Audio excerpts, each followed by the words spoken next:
무언가를 보자 심장이 힘차게 뜁니다. 그녀를 향해 다가갑니다. 그녀의 심장도 두근거립니다. 그에게로 다가갑니다.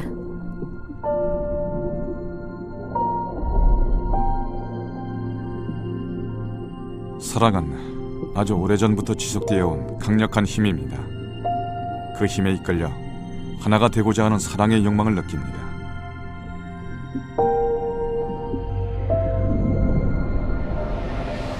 생명 탄생의 이야기, 그 시작은 만남입니다.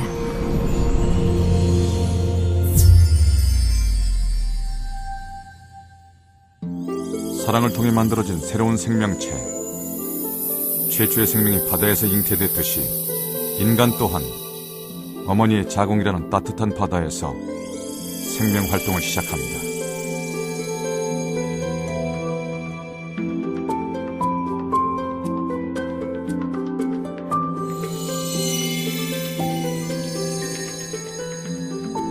어머니의 자궁은 수정에서 출산까지 266일 동안 펼쳐지는 신비로운 생명 탄생 드라마의 무대입니다.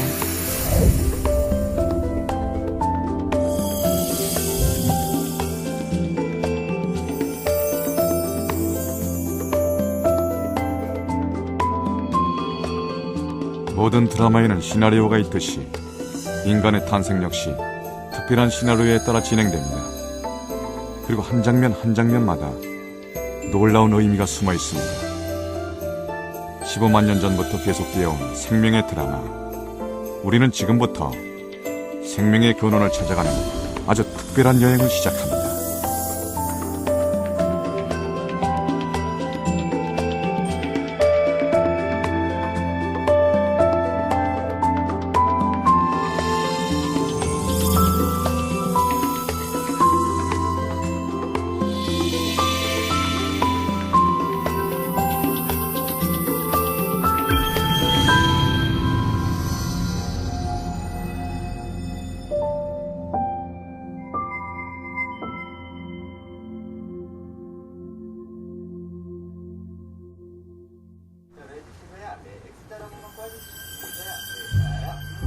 특별한 사진 촬영이 있는 날입니다. 만삭 사진을 찍는 날이거든요. 오늘의 주인공은 김현경 씨와 뱃속의 아기 32주 된 푸르미입니다. 남편이 아주 사랑스럽게 아내의 배를 만지네요. 부부는 2년 동안 아기와의 만남을 기다려왔거든요. 푸르마 사랑한다.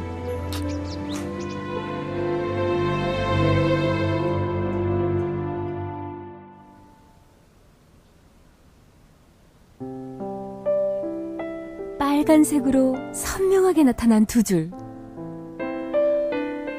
와, 아기를 가지셨나봐요. 기쁘고 가슴이 설레기도 하고 벅차고 만감이 교차하는 순간이죠. 그건 남자에게도 마찬가지입니다. 곧 아빠가 된다는 의미니까요. 꽃망울이 터집니다. 생명 탄생을 위한 수정을 기다리는 것이죠. 임신의 첫 출발도 난자와 정자가 만나는 수정에서 시작됩니다.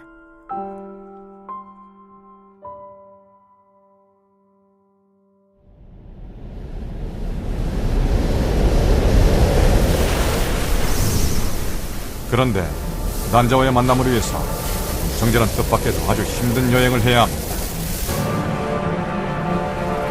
건강한 남성의 경우 한 번 사장할 때 나오는 정제의 수는 약 3억 개. 정자는 가장 빠르고 가장 강력한 최후의 승자가 되기 위해 3억 대 1이라는 엄청난 경쟁을 뚫어야 하는 거죠.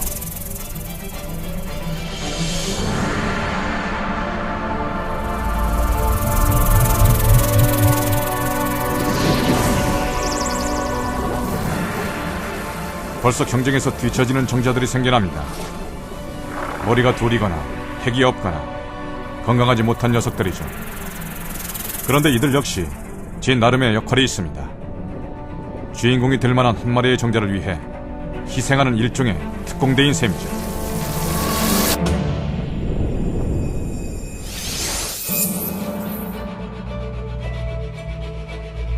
정자는 유전 물질을 포함하고 있는 머리, 중간체, 그리고 긴 꼬리로 구성되어 있습니다. 머리 뒤쪽, 미토콘드리아 형태의 에너지 연료가 바로 추진력의 근원입니다. 정자 꼬리가 약 1000번 움직여야 1cm 정도 앞으로 나아갑니다. 난자까지의 거리는 약 18cm. 170cm의 남자가 5km를 수영하는 것과 같죠. 와, 추진력이 굉장히 하겠는데요?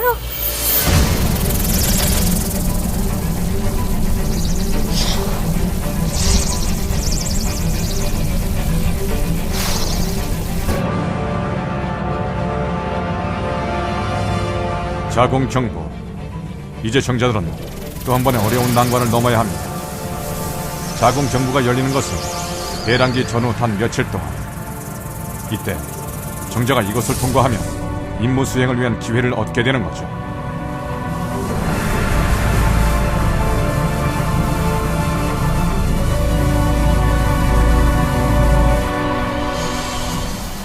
자궁 경부는 점액으로 가득 차 있습니다. 있는 힘을 다해 꼬리를 움직여야 이것을 통과할 수 있죠. 힘없는 녀석들은 점액을 따라 그대로 몸 밖으로 배출되고 맙니다.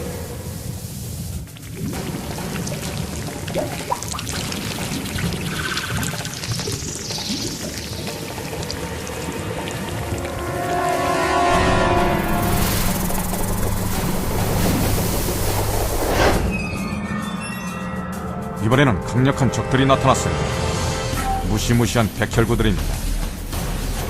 외부 침입자를 감지한 면역체계의 발동으로 출동한 백혈구들은 가차없이 정자들을 삼켜버립니다.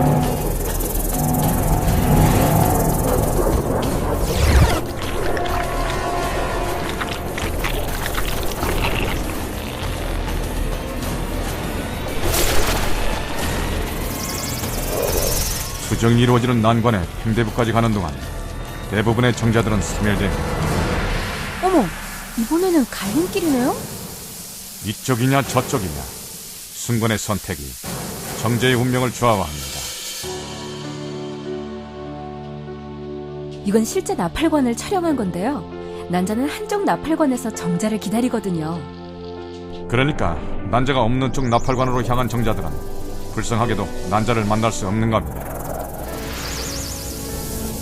난자가 있는 나팔관에 도달했다고 해도 아직 안심하기엔 이릅니다. 나팔관의 울창한 손모들이 계속 움직이면서 정자들의 전진을 방해하거든요. 아, 18cm 가기가 왜 이리 힘들까요? 와, 드디어 난자가 나타났어요.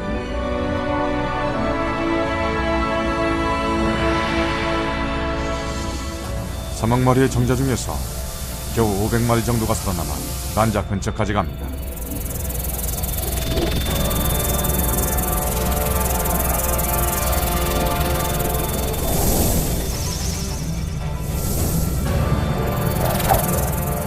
정자들은 커다란 난자 주위를 수영하면서 안쪽으로 들어갈 길을 마련하기 위해 했습니다. 그 강한 힘 때문에 조용한 난자도 흔들릴 정도. 한 마리가 드디어 성공하나 봐요. 우리의 주인공 단 한 마리의 정자가 고리를 드릴처럼 돌리며 난자 투명대에 머리를 듭니다. 드디어 난자 세포막에 들어간 정자가 최후의 승자가 되는 거죠. 그리고 그 순간 난자는 투명대를 굳혀 다른 정자의 접근을 완전히 봉쇄합니다.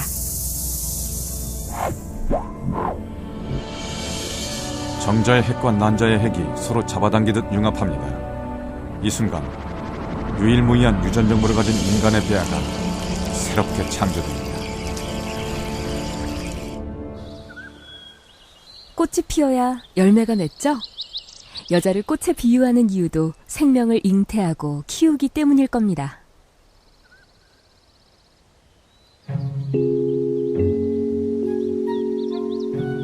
그래서 여자의 자궁을 생명의 고향이라고 말하기도 합니다.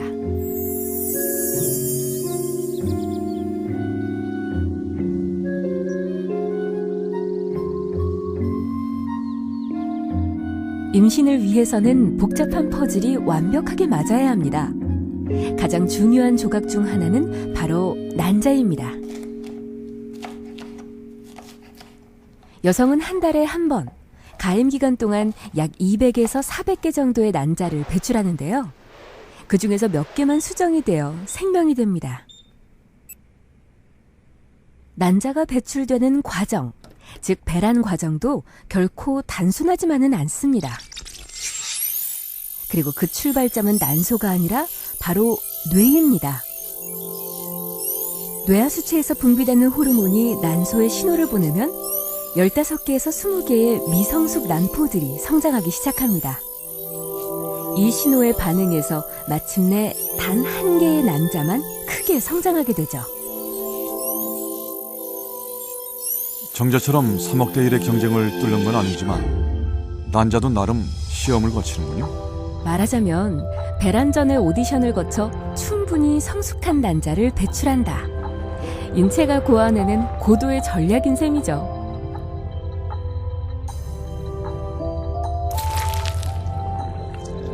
난포가 터지면서 과립세포에 둘러싸인 난자가 배출되는데요. 이걸 바로 배란이라고 부르는 겁니다.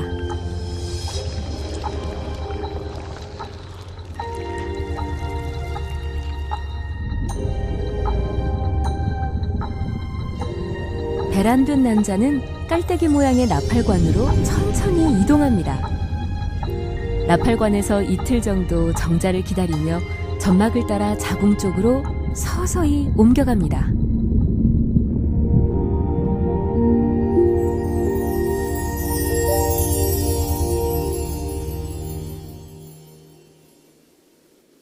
건강한 난자와 정자가 만나면 수정이 되는 거죠. 그런데 여러 개의 난자가 필요한 특별한 경우도 있습니다. 나이가 많으시거나 난소 기능이 나쁘신 분들은 잘 안 자랍니다. 그러나 이분은 난소 기능이 좋으셔서 이렇게 주사를 줬을 때 여러 개가 잘 자라죠. 이 까만 게 난포고요. 이 안에 지금 바늘이 들어갔죠. 들어가서 지금 난포액을 빨아들여서 지금 크기가 줄어들고 있습니다. 시험관하기 시술은 배란되기 전 여러 개의 난자를 채취해서 시험관 내에서 인공적으로 수정을 시키는데요. 난관 폐쇄나 자궁 내막증 등의 난임 치료법으로 쓰이고 있습니다. 시험관하기의 성공률은 평균적으로 약 30% 전후라고 합니다. 수정이라는 첫 출발이 결코 쉬운 일이 아니군요. 그럼요. 특히 비정상 난자의 경우에는 수정이 어려우니까 임신도 어렵죠.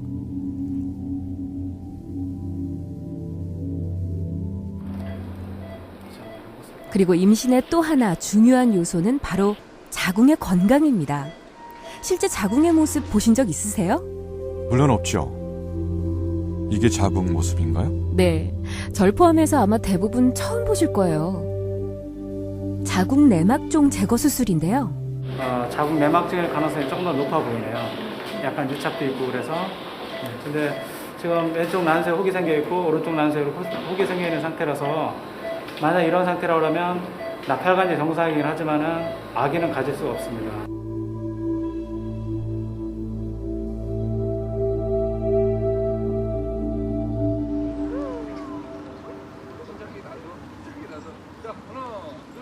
남자와 여자가 만나 사랑을 통해 결실을 맺는 게 임신이니만큼 남성의 건강 또한 중요하겠죠.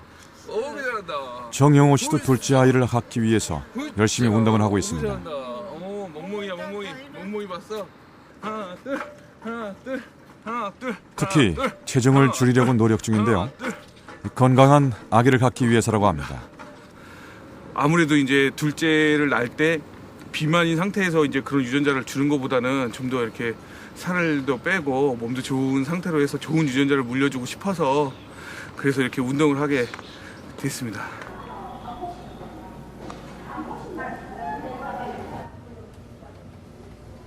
건강한 아이를 갖기 위해 노력 중인 정영호 씨. 지금 그의 건강 상태는 어떨까요?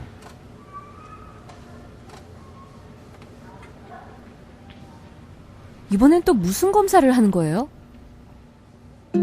가장 중요한 검사인데요. 정액 검사를 하는 겁니다. 그러니까 정제가 얼마나 건강한지 또 양은 적당한지 확인을 하는 거죠. 이 빨간 선들은 뭔가요? 정자의 움직임을 나타내는 선인데요. 붉은 선이 길고 직선일수록 운동성이 더 좋은 겁니다.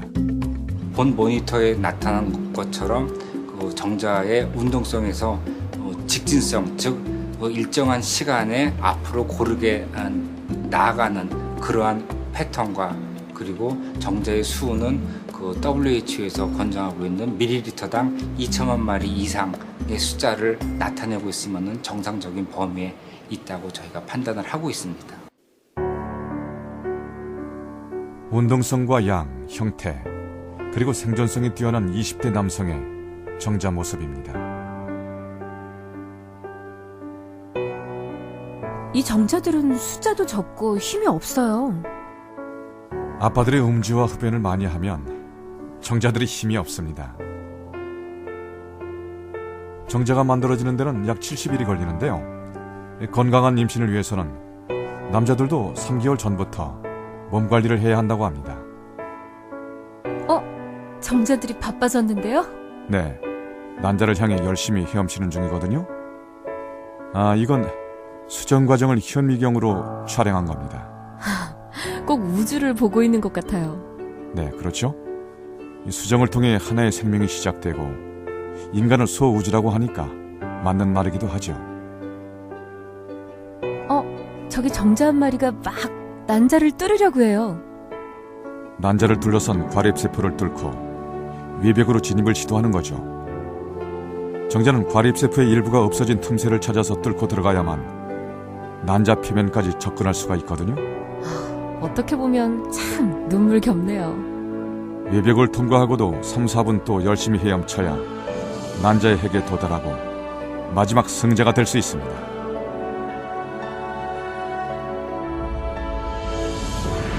정말 어렵게 만난 난자와 정자. 수정이 이루어지면 그야말로 하나의 생명체가 되는 건데요. 수정란은 난관의 점막을 덮고 있는 미세한 선모에 의해서 자궁을 향해 이동합니다. 이동을 하면서 수정란은 난할이라는 중요한 과정을 거치게 되는데요. 2개에서 4개, 8개, 16개, 32개의 세포로 늘어납니다. 그 후 안에 주머니 같은 것이 보이게 되면 포배라고 부르는데 일부는 배아가 되고 일부는 태반으로 분화됩니다. 그리고 자궁 점막에 붙기 위해서 껍질을 벗습니다.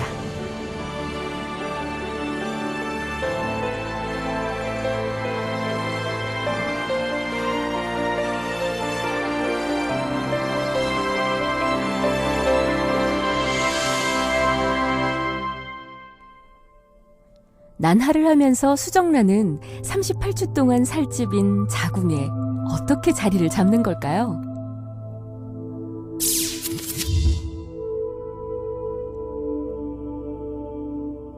우선 자궁강 안으로 들어가기 위해서는 난관의 좁은 통로를 지나야 합니다.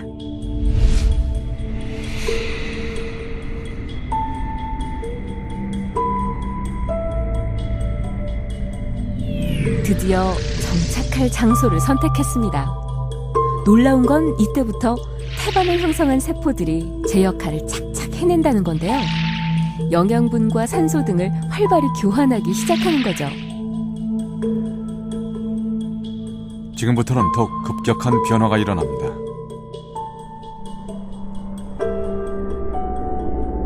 삼주에는 안쪽은 내장기관으로, 중간은 뼈와 근육, 바깥쪽은 뇌와 척수, 신경세포로 분화하게 될 외배엽, 중배엽, 내배엽 세포들이 왕성하게 분화합니다. 손으로, 심장으로, 눈으로 미리 예정된 순서대로 치밀하게 그 모양을 갖춰가는 생명. 이 지도를 페이트맵, 운명의 지도라고 부릅니다.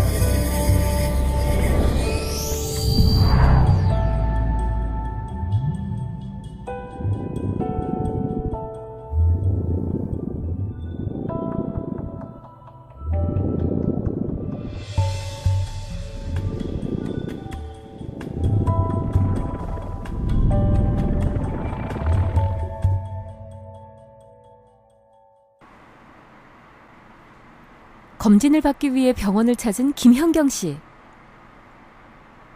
이전보다 아기가 많이 컸어요. 네, 이제 자궁 안에 이제 임신 10주가 되어 아기가 잘 자라는지 초음파 검진을 합니다. 몸통도 보이고 아기 움직임도 아주 좋네요.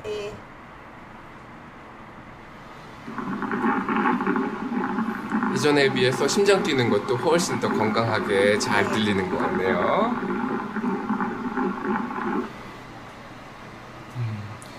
거의 4cm 정도 크기에 10주 넘어서 10주와 11주 사이 사이즈가 되는 것 같아요. 아기 잘 크고 있네요. 엄마 푸름이 아, 이게 푸름이네. 여기 팔하고 다리 심장도 머리도 눈으로 확인되기 훨씬 이전부터 특별한 순서에 맞춰 성장해 왔다는 것이 놀랍기만 하네요. 예쁘지? 아유, 진짜 예쁘네. 이것 봐. 많이 컸지? 많이 컸다.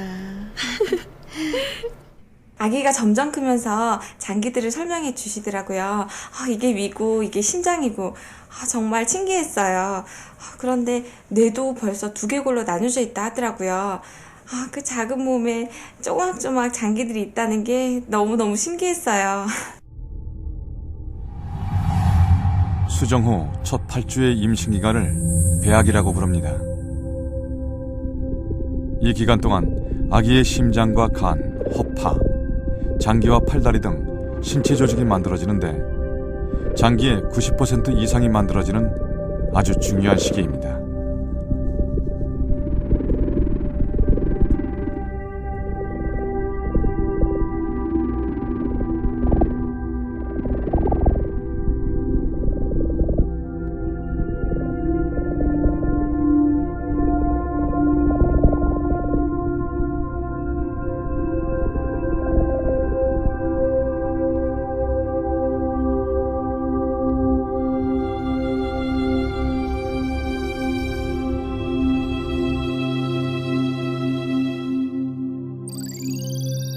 배아의 장기는 뇌와 중추신경계가 가장 먼저 생기고 심장과 눈, 귀의 순서로 발생합니다. 이렇게 발생 순서가 다른 이유는 무엇일까요?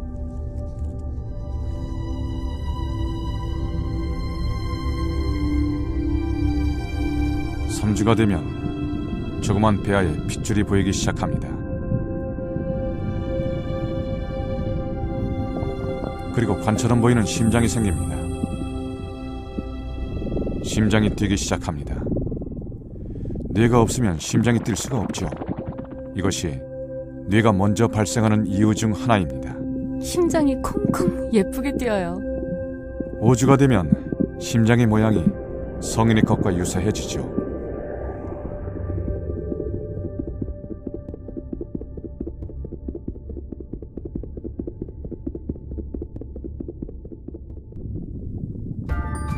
얼굴도 조금씩 모양을 갖춰가는 것 같은데요. 임신 5주에는 얼굴 특성이 나타나기 시작하죠. 눈이 생겨날 자리도 조금씩 옆으로 크기를 넓히게 됩니다. 무엇보다 큰 특징은 팔과 다리가 생겨나기 시작한다는 겁니다. 그러니까 저게 동그랗게 생긴 것들이 팔과 다리가 된다는 거죠?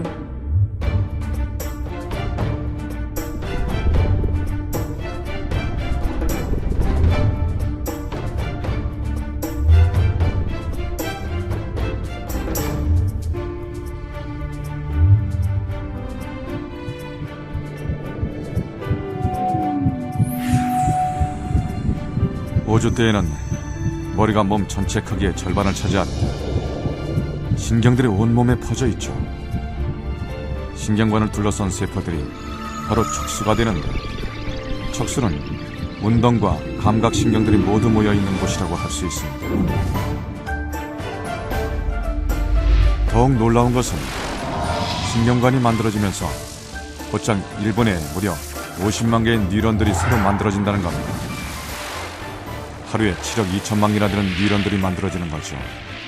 그리고 6주가 되면 뉴런과 뉴런을 잇는 시냅스가 만들어집니다.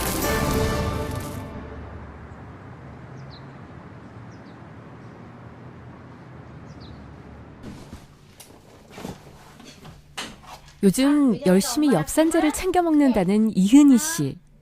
둘째를 임신했기 때문입니다. 그것도 쌍둥이로 말이죠. 맛있어요? 엄마 맛있어요? 아니, 맛은 없어. 왜요? 자, 민영아, 동생한테 어떻게 해야지? 인사 어떻게 해야지, 민영이가? 뽀뽀해줘. 네. 뽀뽀. 2번. 그치. 왜 2번 했어요? 아기가 2명. 아기가 2명이라서요. 그래야지. 아기가 2명이라서요. 긴장하지 마시고요.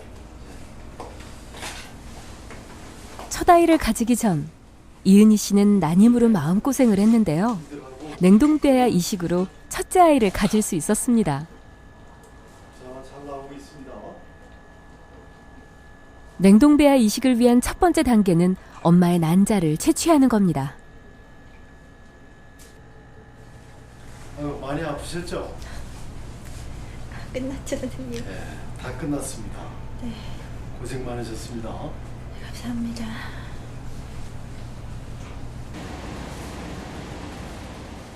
엄마의 난자와 아빠의 정자를 인공으로 수정시킨 뒤 그 배아를 느린 속도로 냉각을 시켜서 보관하는 거죠. 모체의 환경이 착상에 적합하도록 한 후 냉동 배아를 이식하게 됩니다. 그럼 지금 뱃속에 있는 둘째 쌍둥이도 그때 수정된 배아로 임신을 하게 된 거군요. 그렇죠.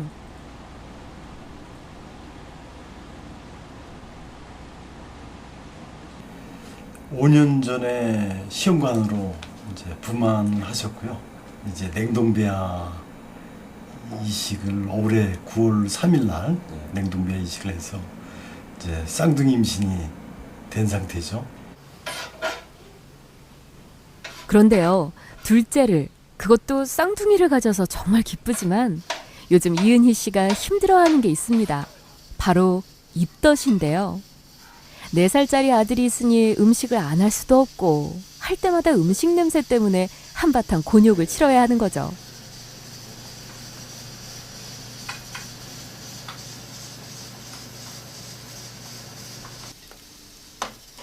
입덧이 시작된 건 임신 6주째부터였다고 하네요.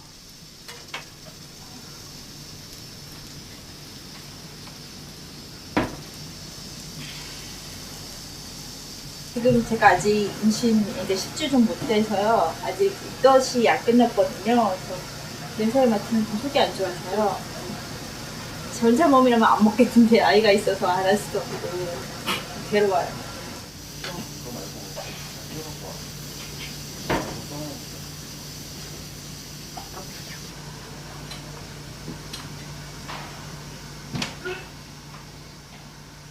엄마가 되는 길은 참 멀고도 험하네요. 그런데 입덧은 어떤 느낌이에요? 입덧은 흔히 멀미에 비유를 하죠. 롤러코스터를 탈 때 느끼는 현기증이나 멀미를 생각하면 어때요? 이해가 좀 되세요? 그 느낌은 잘 모르겠지만 이런 이야기는 알고 있습니다. 어떤 학자들에 의하면 입덧은 일종의 면역 반응 같은 거라고 합니다. 모체의 입장에서 보자면 태아도 일종의 침입자나 마찬가지다. 자신의 조직과는 전혀 다른 조직에 대한 자연스러운 거부 반응이 바로 입덧이라는 거죠. 아, 그럴 수도 있겠네요. 다행스러운 건 대부분 임신 중기가 되면 입덧이 사라진다는 거죠. 엄마로서는 참 힘든 일이기는 하지만 어떻게 보면 엄마 나 여기 있어요 뭐 이렇게 뱃속의 아기가 자신의 존재를 알리는 신호라고 볼 수도 있을 것 같아요.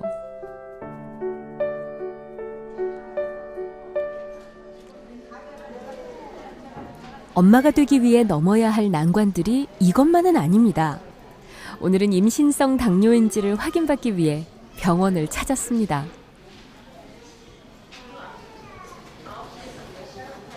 특별히 증상은 잘 모르겠는데요. 검진을 해보면 혈당이 높게 나오고 또 소변에서 당이 검출된다고 하니까 혹시 아이한테 이상이 있지 않을까 좀 많이 불안하고 걱정스러워요. 냉동배아 이식으로 어렵게 임신한 쌍둥이. 그러니 이은희 씨가 뱃속의 아이들에게 쏟는 관심은 클 수밖에 없습니다.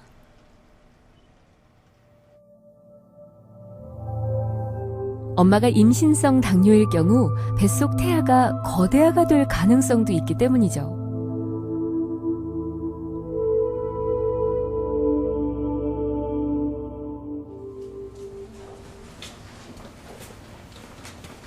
관심을 갖고 조심했으니까 괜찮겠죠?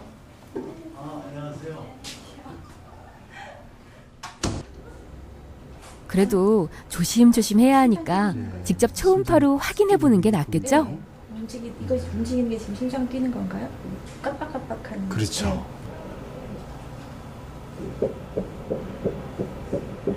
잘 뛰고 네. 심장도 잘 뛰고 있죠. 네. 머리, 이제 손, 발 그리고 이렇게 나가는 게 탯줄이죠. 그래서 아주 정상 모양입니다. 자궁이 이렇게 보이고 있고요. 자궁 안에 이제 태낭이 하나, 둘. 그래서 이제 쌍둥 임신이라는 걸 알 수 있습니다. 다행히 엄마와 뱃속의 쌍둥이 모두 위험한 고비를 넘긴 모양입니다. 이대로라면 건강한 아기들과의 첫 만남을 기대해도 되겠죠? 아이의 심장 소리에 울고 웃고 38주 동안 뱃속의 아이와 엄마는 하나의 생명체와도 같습니다. 탯줄로 연결되어 있기 때문이죠. 태아의 배꼽과 연결된 태반은 자궁벽에 만들어진 태아의 생명 유지 장치입니다. 태반을 통해 모체와 태아 사이의 물질 교환이 이루어지는데요. 엄마로부터 영양분과 산소를 받고 태아의 노폐물도 이 태반을 통해 배출되죠.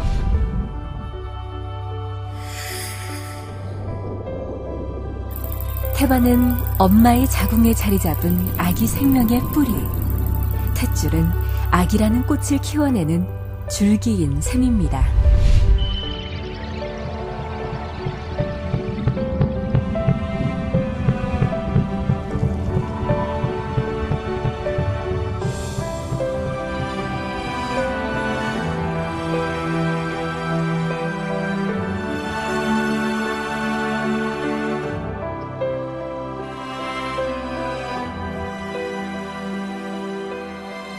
태아의 장기는 순서에 따라 발생하고 배아기를 지나 계속 성장합니다. 그런데 배아기는 장기의 90% 이상이 발생하는 시기, 따라서 이 과정이 제대로 이루어지지 않으면 기형의 위험도 커지게 됩니다.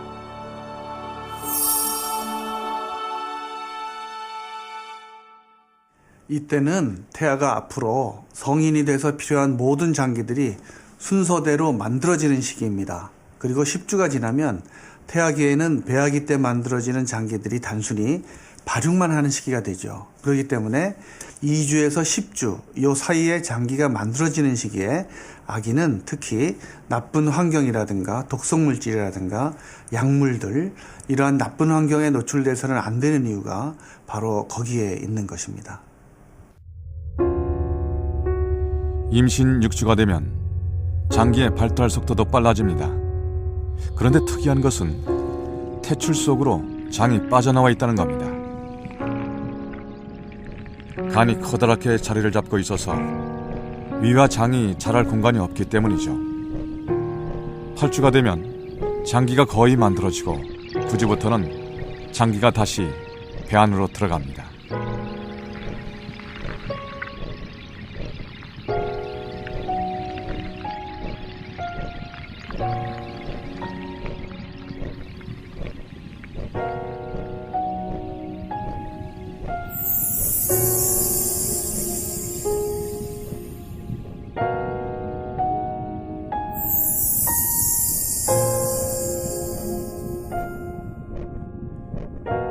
(12) 주가 되면 성인의 위치와 같은 곳에 자리를 잡게 됩니다.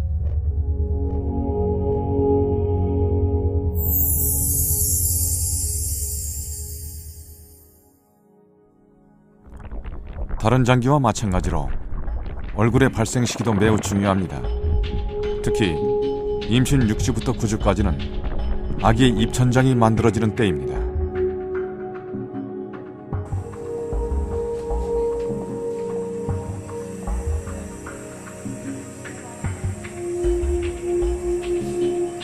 생후 6개월이 된 정우. 지금 막 큰 수술을 끝냈습니다. 엄마는 미안한 마음과 안타까움에 한순간도 아기의 얼굴에서 눈을 뗄 수가 없습니다.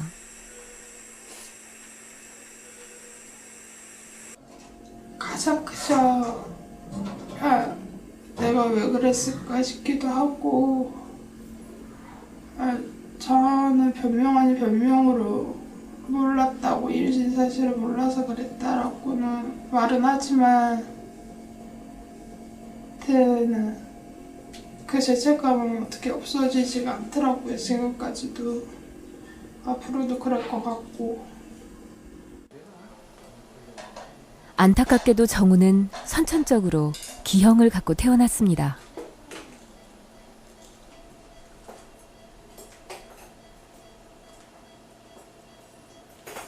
이거 두 가지 수술을 했습니다. 횡격막에 날 때부터 구멍이 있어서 지금 오른쪽에 구멍이 있어서 간이 올라와 있어요. 그래서 그거를 바로 잡아줘야 되기 때문에 횡격막 수술을 하나 했고, 또 하나는 위로 수술을 했습니다. 얘가 9개월 때문에 한 1년 동안 못 먹게 돼 있어요. 그래서 튜브로 먹고 있는데 튜브보다는 우리가 위로 수술을 만들어줘서 위에다 직접 주는 게 훨씬 더 편리합니다. 그래서 그 두 가지 수술을 해준 거죠. 그래서 간을 밑으로 내려놓고 그 다음에 이 구멍을 우리가 문합을 합니다. 그러면 횡격막 모양이 동그랗게 되겠죠. 그래서 이게 폐도 누르기 때문에 기능상 문제도 있습니다. 횡격막에 구멍이 뚫려 간이 위로 튀어나오게 되는 횡격막 탈장과 얼굴이 만들어지는 시기에 입술과 입천장을 만드는 조직이 적절히 붙지 못하거나 제대로 유지되지 않고 떨어져 구개열이 생기게 된 겁니다.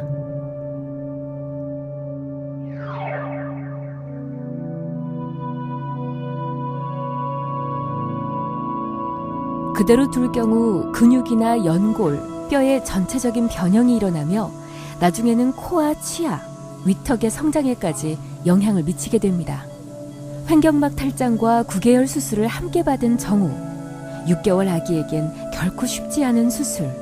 그래도 정우는 긴 시간을 잘 버텨줬습니다. 그리고 이제 엄만 정우에게 희망과 약속의 말을 조심스레 건넵니다.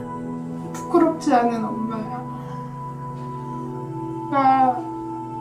자기 또래 친구들한테나 누구한테도 당당하게 부끄럽지 않게 생각하는 그런 엄마 되고 싶지도 않고, 앞으로 그렇게 부끄럽지 않은 엄마가 되고 싶어요.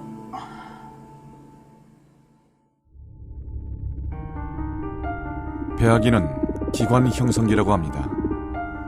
기형물질에 의한 선천성 기형은 임신 8주까지, 즉 배아기 동안이 가장 위험한 시기입니다. 건강한 아이를 출산하기 위해 각별한 주의가 필요한 것도 바로 이 때문입니다.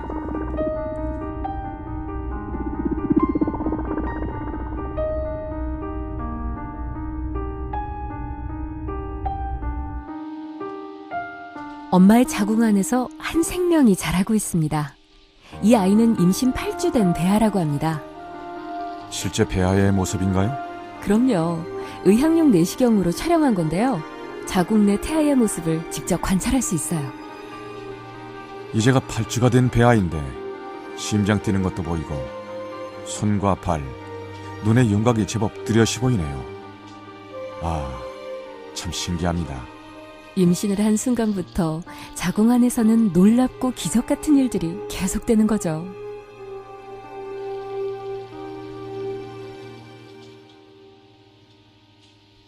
자신의 뱃속에서 생명이 자라고 있다는 징후를 느끼기 시작하면 엄마들은 매사에 더 조심할 수밖에 없겠습니다. 특히 엄마가 섭취하는 영양이 고스란히 뱃속 아이에게 전해지니까 먹는 것 하나도 소홀히 할 수 없죠. 조선시대 육아서 태교신기에도 뱃속의 자식과 어머니는 혈맥으로 이어져 있어 먹고 마시는 것이 자식의 살이 되니 어찌 삼가지 않으리요. 이런 말이 나오잖아요. 임신 38주라는 시간이 여자에서 엄마가 되는 연습을 하는 시간이구나 하는 생각도 드네요. 맞아요. 엄마라는 이름이 그냥 주어지는 건 아니거든요.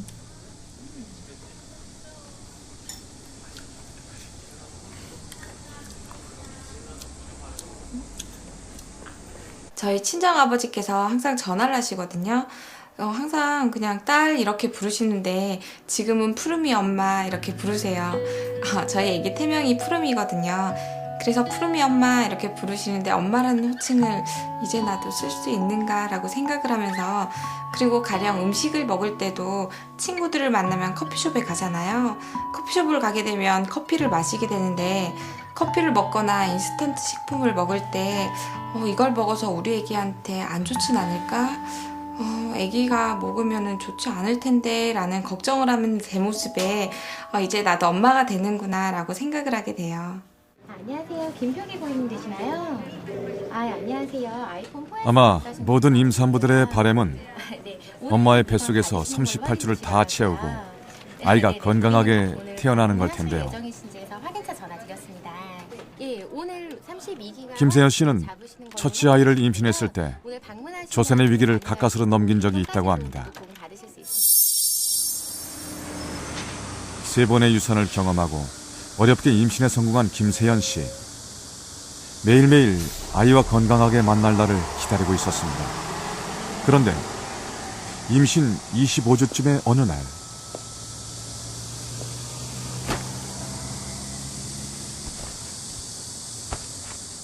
길을 걷던 중 갑자기 양수가 쏟아졌습니다. 이미 자궁 경부가 열리고 양막이 주먹만큼 튀어나와 아이가 그냥 나올 수도 있다는 위험한 상황이었다고 합니다. 호흡하시고요.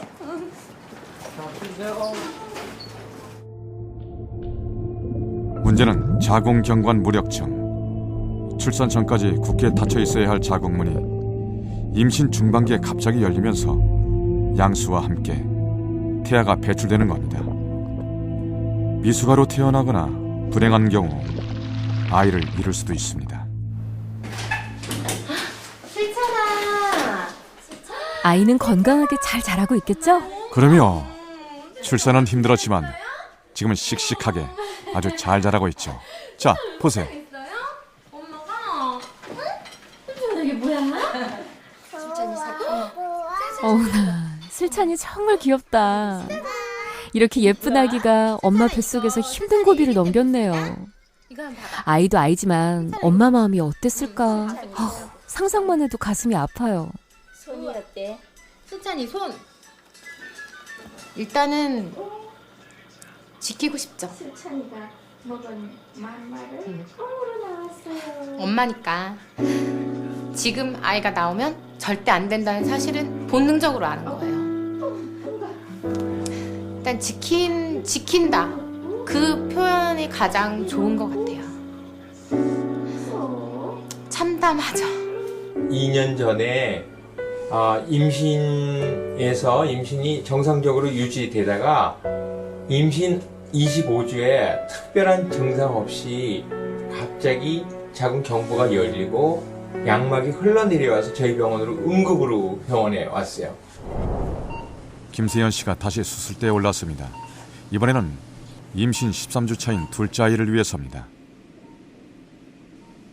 자궁 경관 무력증으로 인해 임신 중기에 들어서면 양막과 함께 아기의 발등이 빠져나오거나 양막 파열로 인한 조선의 위험이 있기 때문입니다. 위험한 상황이 오기 전에 미리 수술을 하는 거군요. 자궁 경부가 열리고 양막이 튀어나와서 양막이 거의 주먹만큼 튀어나와서 아주 위험한 상황이에요. 그래서 이게 실제 자궁 경부 모습은 아니죠? 그러며 여러분들께 더 정확하게 알려드리기 위해 실제와 아주 비슷하게 만든 더미를 제작한 거죠.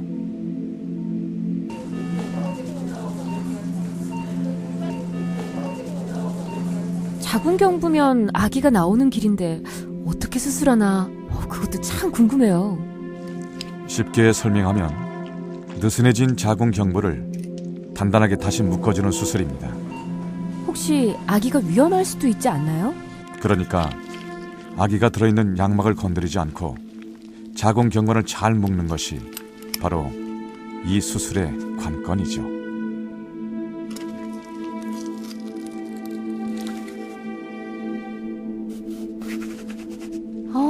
정말 신기하네요.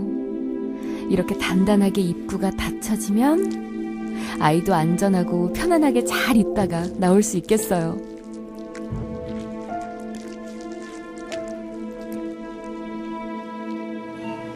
와, 술 한번 잘 됐어. 아주 다. 이제 다 끝났어요.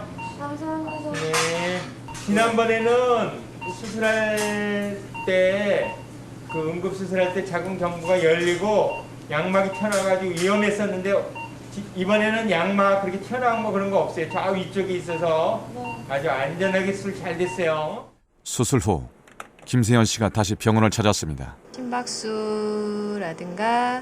성장 속도나 이런 것도 다 정상이에요. 여기 이 까만 부분이 양수로 채워진 부분이고요. 양수 양은 충분해요. 적당합니다. 아이가 건강하다니까 마음이 놓이네요. 정말 어렵게 지켜낸 아이니까 얼마나 더 보고 싶고 만날 날은 또 얼마나 기다려질까요? 대박아 안녕. 우리 큰 수술 이후에 두 번째 보는 거네. 오늘 날씨가 추워서 더더욱 발을 동동 구르며 갔는데 우리 이쁜 아가 얼굴 보니까 힘이 나는구나. 우리 대박이가 수술 이후 조금이라도 힘들면 어쩌나 걱정했는데 정말 큰 무리 없이 우리 역시 아가가 힘차게 잘 자라줘서 너무 고마워. 우리 빨리 또 보자. 사랑해. 엄마에게도 아기에게도 38주 266일이라는 시간은 함께 고비를 넘겨가며 서로의 건강한 만남을 기다리는 세상에서 가장 행복한 시간이 아닐까.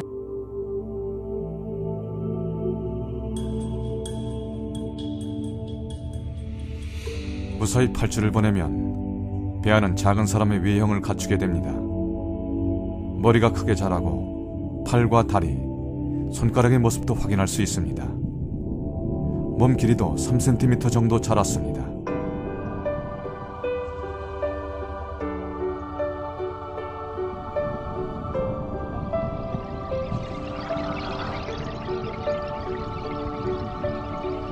이 시기에는 심장박동과 호흡, 근육을 주관하는 뇌가 발달합니다.